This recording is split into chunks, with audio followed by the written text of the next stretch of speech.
Hello, I'm here to provide you with a little bit of background before you get into the whole Scopes trial by covering a history of religious movements and the rise of fundamentalism in the United States.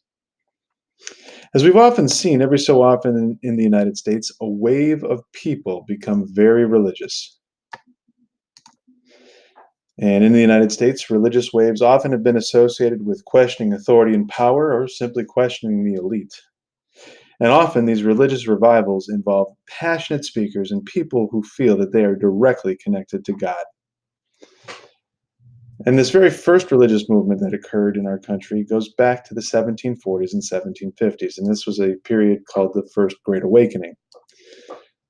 And what this did is it helped fuel rebellion against England and the Anglican Church. And you can see the results of this because there was a revolution and it resulted in the country that we live in today. The next movement that occurred was the Second Great Awakening. The Second Great Awakening occurred in the 1820s to the 1840s, and this was something that helped to promote a number of political movements during the 19th century, or the 1800s, which included the abolition of slavery, along with the temperance of alcohol, or trying to get people to stop drinking alcohol. Now, in terms of religious movements, nothing new really came onto the horizon until the 1920s. And in this time, something called fundamentalism took root.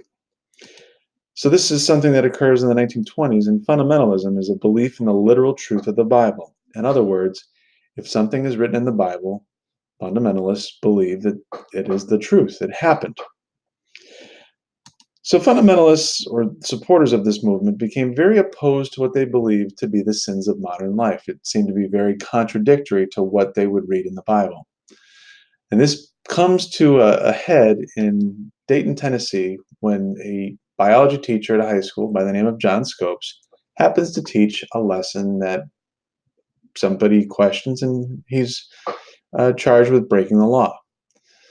Well, lots of different issues are raised, but the core issue that you're going to take a look at is this, and that is, was the Scopes trial more than just a simple debate between between individuals who supported evolution and fundamentalists?